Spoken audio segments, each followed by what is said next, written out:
RRB group D के result का इंतजार, और ये इंतजार लंबा होता जा रहा है। लाखों उम्मीदवार परेशान हैं। तो चलिए आज इसी पर बात करते हैं कि आखिर मामला क्या है और ये देरी क्यों हो रही है। तो सबसे बड़ा सवाल यही है कि रिजल्ट में देरी क्यों। सबके मन में यही चल रहा है ना। और इसका जवाब देखिए, कोई टेक्निकल प्रॉब्लम या एडमिनिस्ट्रेटिव इशू नहीं है। नहीं, इसकी वजह छुपी है कोर्ट के एक मामले में। जी हाँ, पूरी कहानी की जड़ है एक कोर्ट ऑर्डर। रिजल्ट पर एक टेम्पररी रोक, जिसे कहते हैं इंटरिम स्टे, वो लगा दी गई है। और अगर हमें यह समझना है कि देरी क्यों हो रही है, तो हमें इसी रोक की वजह को समझना होगा। तो हुआ यह है कि तेलंगाना हाई कोर्ट ने एक अंतरिम आदेश, मतलब एक टेम्पररी ऑर्डर जारी कर दिया है। सीधा सीधा मतलब यह है कि रेलवे भर्ती बोर्ड अभी आरआरबी ग्रुप डी का रिजल्ट डिक्लेयर नहीं कर सकता, और ये रोक तब तक रहेगी जब तक एक कानूनी मामला सुलझ नहीं जाता। तो चलिए अब थोड़ा और अंदर चलते हैं इस केस में, समझते हैं कि आखिर ये झगड़ा, ये विवाद है किस चीज़ को लेकर। तो ये पूरा मामला जुड़ा है उन कैंडिडेट्स के सिलेक्शन रूल से जिन्होंने रेलवे से अप्रेंटिसशिप की है। अब देखिए, यहीं पर सारा पेंच है। इसे ऐसे समझिए, पहले एक नियम था पुराना वाला।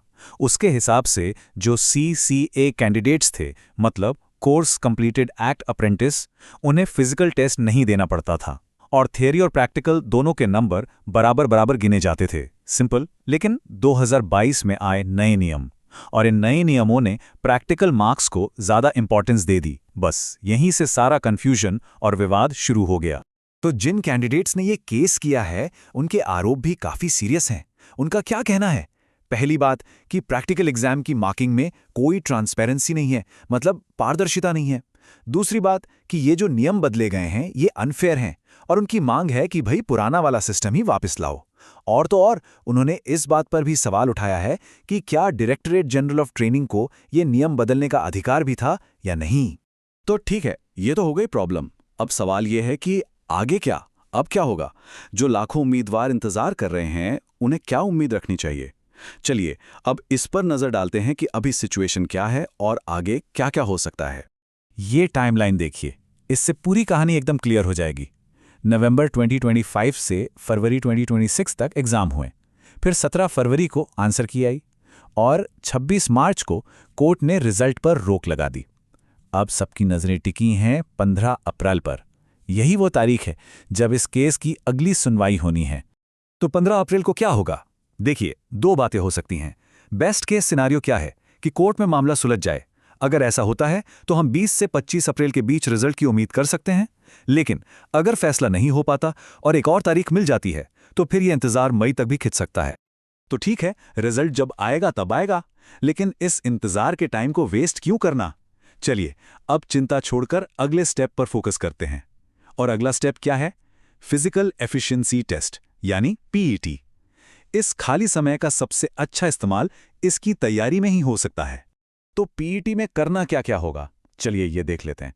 मेल कैंडिडेट्स के लिए दो चीजें हैं। एक, 35 किलो का वजन उठाकर 100 मीटर तक जाना है 2 मिनट के अंदर, और दूसरा 1000 मीटर की दौड़ लगानी है 4 मिनट 15 सेकंड में। और फीमेल कैंडिडेट्स के लिए वजन होगा 20 किलो, दूरी और टाइम वही है 100 मीटर 2 मिनट में, और 1000 मीटर की दौड़ के लिए टाइम है 5 मिनट 40 सेकंड। तो ठीक है, ये तो पता चल गया कि करना क्या है, पर सवाल है तैयारी करें कैसे। चलिए अब कुछ प्रैक्टिकल स्टेप्स की बात करते हैं, जिससे पेट की तैयारी को एक सही डायरेक्शन मिल सके। यहां पर एक सिंपल सा 4 स्टेप प्लान है जो काफी काम आ सकता है। स्टेप 1, सुबह जल्दी उठकर दौड़ें। उस वक्त बॉडी में एनर्जी सबसे ज्यादा होती है। स्टेप 2, एक प्रॉपर शेड्यूल बनाइए, और हाँ, उसे हर 3 हफ्ते में थोड़ा बदलते रहिए ताकि बॉडी को उसकी आदत ना हो जाए। स्टेप 3, ये बहुत जरूरी है, वेट लिफ्टिंग हमेशा किसी एक्सपर्ट की देखरेख में ही करें, इंजरी से बचना है। और आखिर में स्टेप 4, सही डाइट, हरी सब्जियां, फल, ऑयली खाने से दूर रहना है। बॉडी को सही फ्यूल तो देना ही पड़ेगा ना। तो आखिर में एक सवाल, ये जो हो रहा है, ये सिर्फ एक देरी है या फिर तैयारी के लिए मिला एक गोल्डन चांस है? ये सब तो नजरिया का खेल है ना? इस एक्स्ट्रा टाइम का सही इस्तेमाल करना, वही सबसे बड़ी समझदारी है।